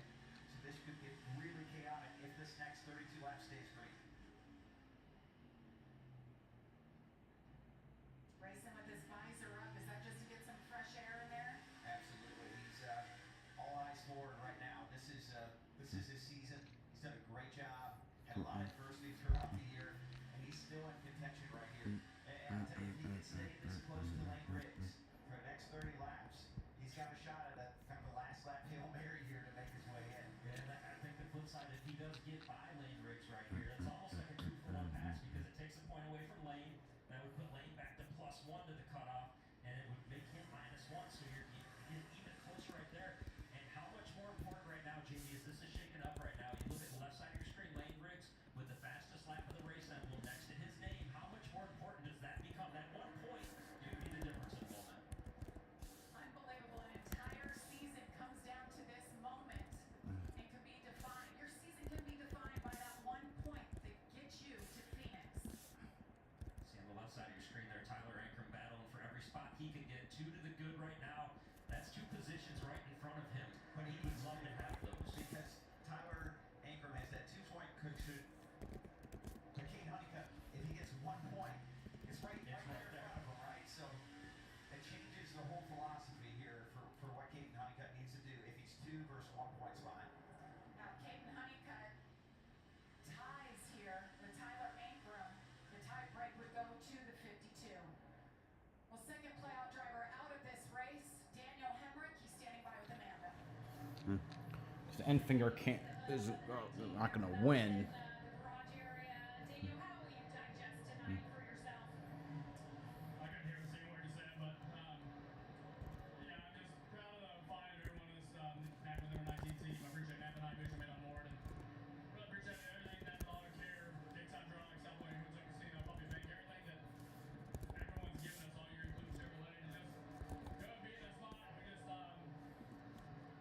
just wasn't the last couple weeks for us, and I know we're better than this, and still we fought to the bitter end until we broke the engine, having to run it so hot all night. So not ideal. There's a lot to be said, right? Humble the victory, gracious in defeat, and definitely did a good job of not putting it together the last couple weeks. And today, like, you got to be your best throughout this stretch to have a chance, and not gonna happen this year. Daniel and Jamie, team members were here patting him on the back when he made it here. He was speechless until that interview. Well, a lot to keep their head up high about what they did their first year together here at McAnally Hillsman Racing. And meanwhile, the battle is heating up. Tyler Ankrum trying with all his might to get around the 41 of Connor Jones. And He's got to make this pass. All these trucks behind him have newer tires, and they are coming. If he does not There's Enfinger. he's going to get 8. Gio Ruggiero right back there. He's coming fast. A lot of action behind him. This is a big moment for Tyler Ankrum. And they got side by side. There we go. Oh, there goes Bosak. Ouch. Into the wall. Caution's out. You could see that coming, though. The Wolves were coming to eat, all with faster tires. Someone was going to get 8. Fortunately, it's Connor Bozak. so that's the 9th caution on the night. Wow. And now what do you do? If you're Tyler Ankrum, you've got those fresh tires, Brad, as you just mentioned, you're going to restart with them all around you. You're going to be the buffer to the rest of the field for them. You can't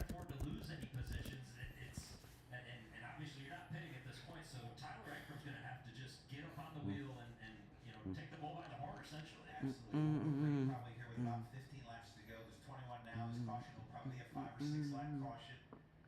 So it won't be a terribly long time to go, to your point, Regan, but he's in trouble, yes. Yeah, this is not the spot he wants to be in. Let's listen to Tyler Ankram's radio.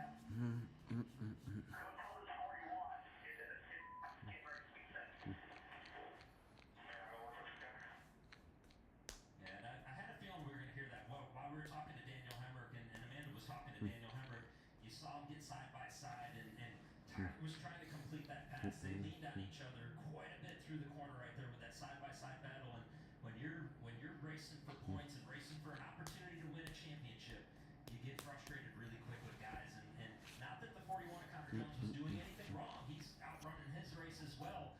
It just, you get even more frustrated as that playoff driver. But you know, he's just here to go for a win in the race. He's a part-timer. Points don't matter to him at this point, but they do for the 18.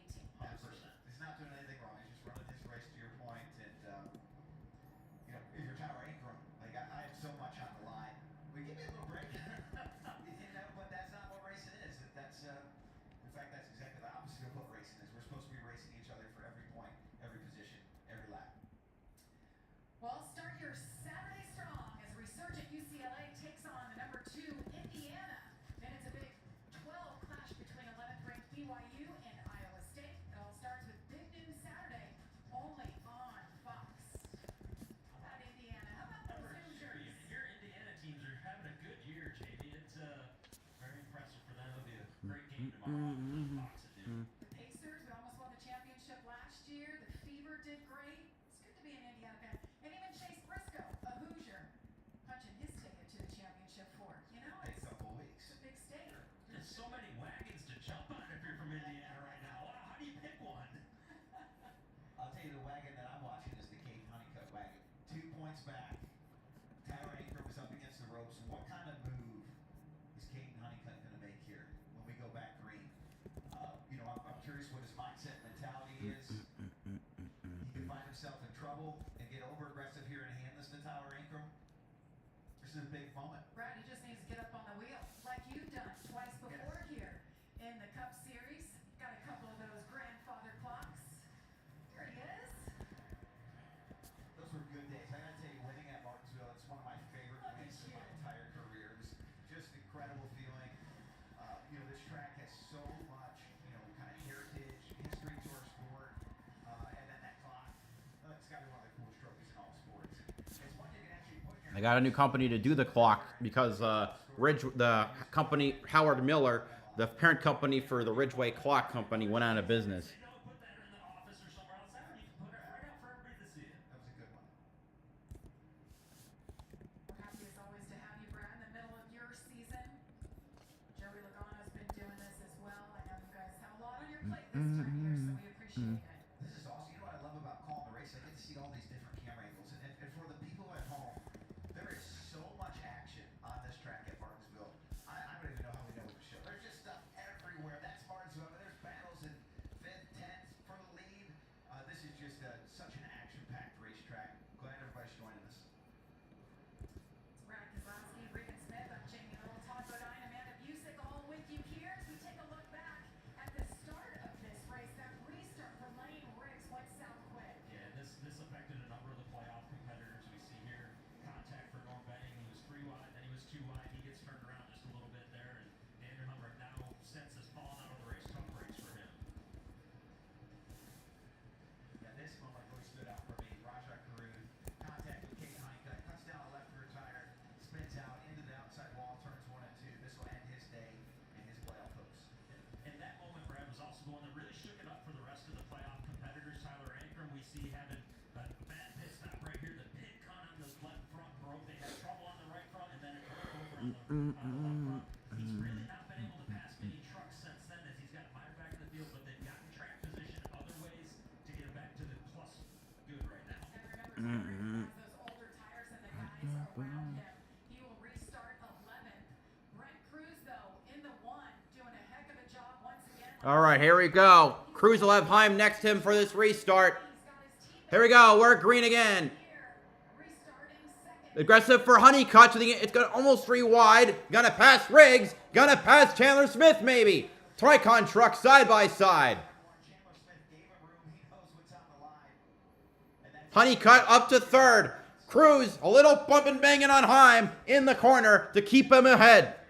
below the cutoff line. Lane Riggs 2 trucks back from the 52. He's got to get around his teammate. Caution. Just ahead of him. Caution is out once again. For what? And this is where it gets Curry, I guess. because it's Even though I thought he blew up earlier. What the hell? a relatively clean restart right there. We've seen a lot of And Heim is listed as the leader? didn't seem to go that way. Caden Honeycutt, takes the opportunity when it's there and makes that dive bomb. Good move by him. Also, a +1 on the restart. Tyler Ankrum. All of that really affected Lane Riggs. He did not need that sequence. He's probably happy we got a yellow. Try that one again. So this is going to be interesting on this restart. Just something to keep in mind. The one, Brent Cruz has 50 lap older tires to his teammate, Corey Heim. All right, so 10th caution. So they're getting Corey Heim. Looks like the lead through this sequence. A lot just happened here in the last minute or so of action. Yep. They're saying he was ahead of the one at the time of caution. Wait, no. But it should be scoring loops. Caution for Bailey Cruz. Not entirely sure what happened to cause the caution with Bailey. But He was still under power, still rolling.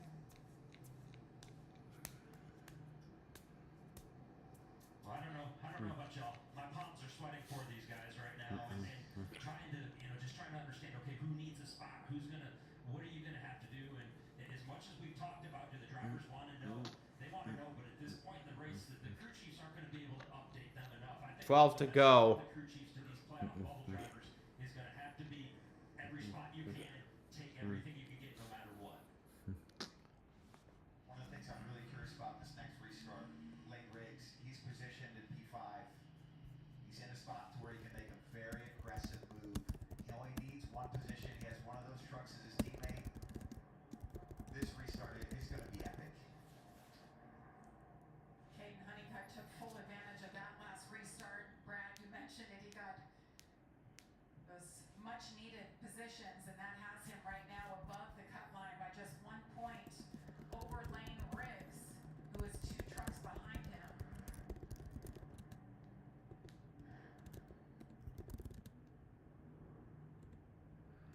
See, as we look at the left side of the screen, Grant Enfinger took those tires and he was coming through the field at a pretty good clip for a moment there. And, unfortunately, as we see the choose about to happen. All right, restarting with 9 to go. Oh, this is interesting. The teammates are going to go 1-2. Uh-oh. Good way to protect each other. Restart on the front row. That was a bad choose for Lane Riggs because Caden Honeycutt now picking those spots up. If he can hold off one of those spots, it makes it even more difficult for him because now he doesn't need just one spot, he needs 2 spots from somewhere with that scenario.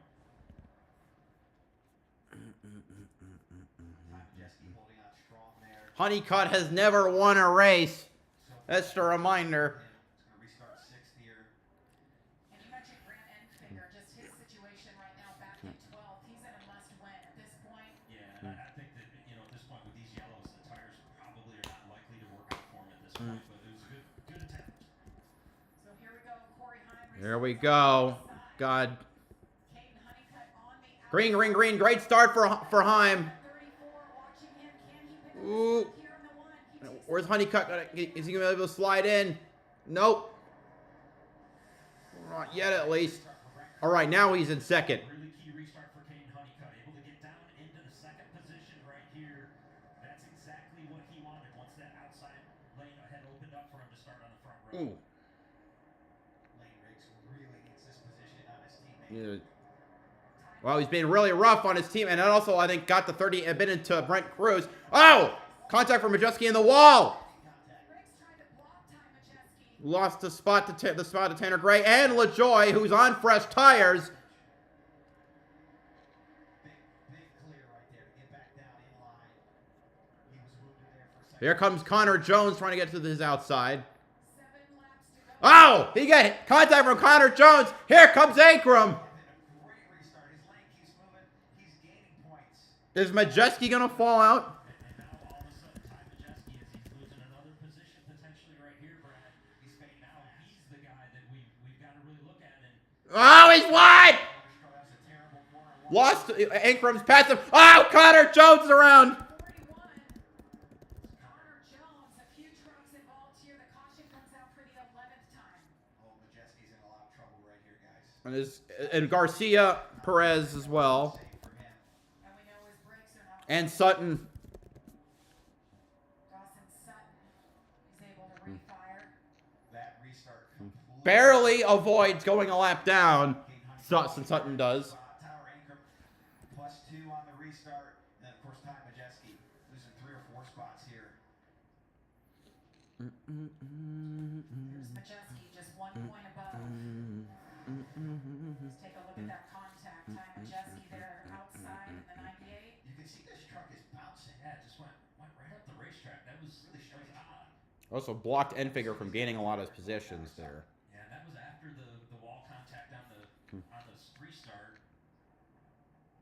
And not sure that we've seen that truck do that all night long, and a little bit odd. So we'll have to keep an eye on what's going on there to cause that. Fire Regan, he had contact with the wall, maybe 1 lap earlier. I wonder if it damaged the suspension on that truck. That didn't look right.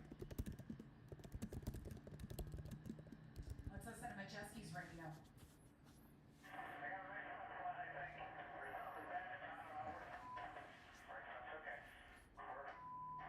See the left front damage right here, but I mean, like Ty said, it looked like it was coming from the right front.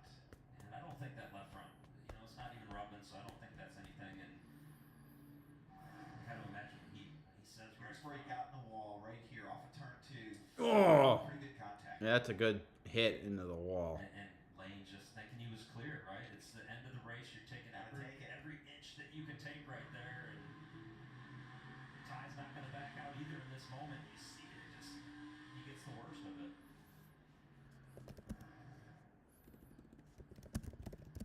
Ooh, talk about a stressful moment. I know. This man right here. And we're going to have a restart with the green white checker to finish it all off here.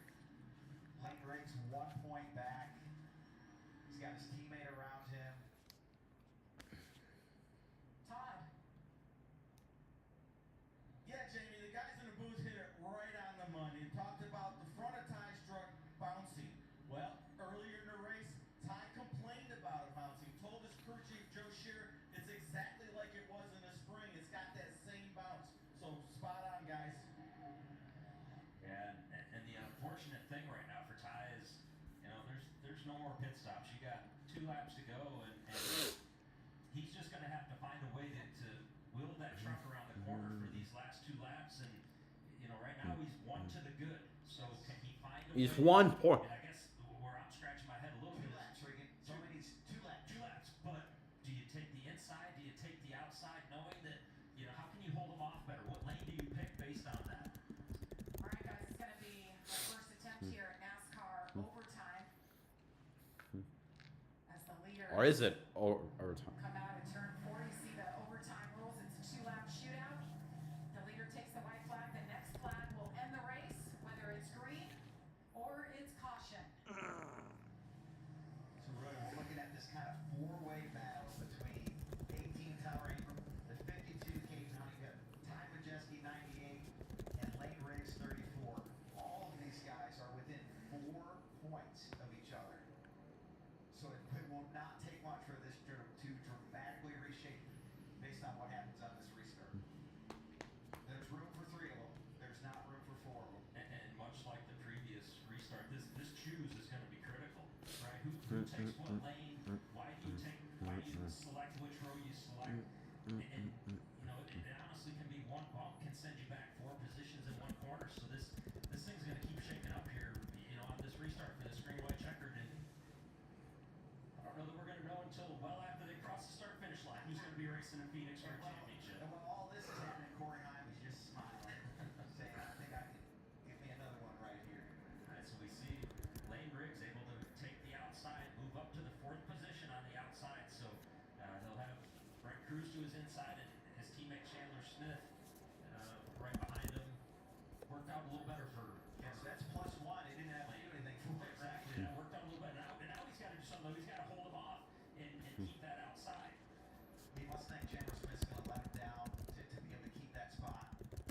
And even if he doesn't, you can take more liberties with a teammate in that moment than you can anybody else. In this moment for Caden Honeycutt on the outside, how hard do you push to try to win the race versus just keep your position right now where you are to punch your Well, ticket? I'm hopeful right now. Caden Honeycutt's crew chief is telling him, just finish where you are. You're okay. But he might not know that. All right, here we go. Here at Corey Heim on this restart. Oh, wait. Here we go. Green, green, green. One, a truck series race. Here we go. Green flag in the air. It's now Oh, God. overtime. Brent Cruz trying to get to second. Clean Ugh. restart. Nose to nose for Caden Honeycutt in the one of Brent Cruz. Oh, We have Cruz trying to get a little roughhousing here. Riggs trying to make it over to the inside. White flag. Last lap at Martinsville. Honeycutt clears. the race. 1 lap to go. Oh, Riggs almost spinning. Brent Cruz. Lane Riggs is desperate right now. 1 point out. He has to do everything possible to pick Here he comes. Can he click it? Cruz at the line. Heim wins.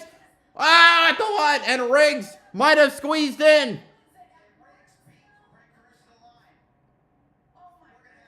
Tie. Caden Honeycutt, does he have the tiebreaker? Yes, he does. Honeycutt with a second place finish. Honeycutt makes to the final four. And the tiebreaker comes based on Caden Honeycutt finishing second at Martinsville. That's how critical that was for him. Damn. Well, the second best driver all year will not make it to the final four, along with the third best driver, and then the two worst playoff drivers left. Great job by Tyler Ankrum also great. Anyway, Corey Heim gets his 11th win of the season. Spot earlier on, finds a way to get it done. By the way, Corey Heim wins again. I don't know how we unpack all this. We need to watch that thing 4 more times. It's very interesting though. Lane Riggs has been the second best truck more times than anybody. Thank you. To Corey Heim. He's not competing for a championship Which is- after winning 3 times this season. That 1 point difference. That's the fucking problem. Had the mischief Well, I mean, the championship should be over by now because Heim has more than beaten everyone to. But. Is for Lane Riggs. We see Corey Heim capturing yet another checkered flag. Going to carry all that momentum into Phoenix with him that he's had all season long. As heartbreaking as it is for And now, Caden Honeycutt. Tricon Garage ties Dale Earnhardt Incorporated for the 11th winningest team all time. Ty Majeski has to feel like he dodged a big bullet tonight. Wow. But he's still in the hunt for this thing. He's got a chance to go to Phoenix and win this championship. Hasn't had the season he's wanted, but he's still in the hunt. Ty Majeski did just that last year, Brad. When the pressure was on him, he succeeded. He got the championship. Now he has a chance to defend it. Tyler Ingram. That team. No kidding. Problems on the pit stop. He did everything he needed to do. Moving on.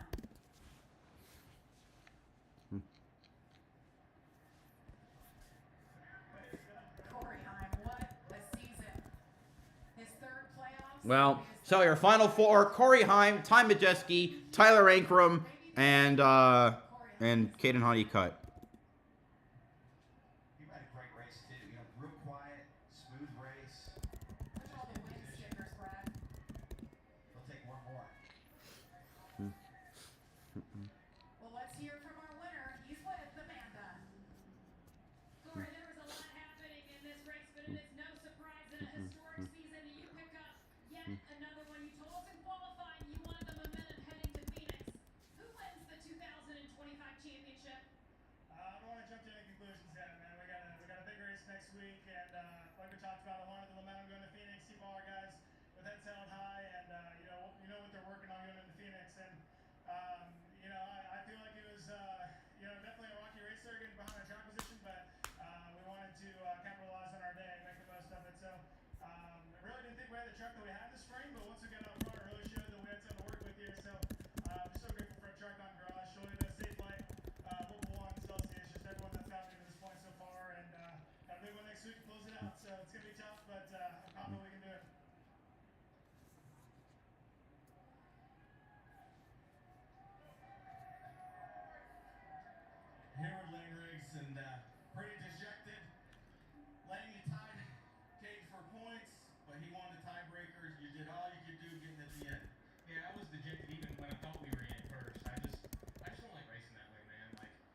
missed shift on that restart. I'm not really sure what happened. I've never missed a shift in a truck in my whole career, and we do have some new transmissions. I guess I'm just not quite used to them yet, so pretty upset about that. I think things could have been a lot different. But I mean, it all started at the Roval, get turned around lap 1, go to Talladega, having all the issues we had. So definitely dejected. I would have been dejected if we were even in 4th. I just don't like it, man. Leg race, tough night. That's a tough one.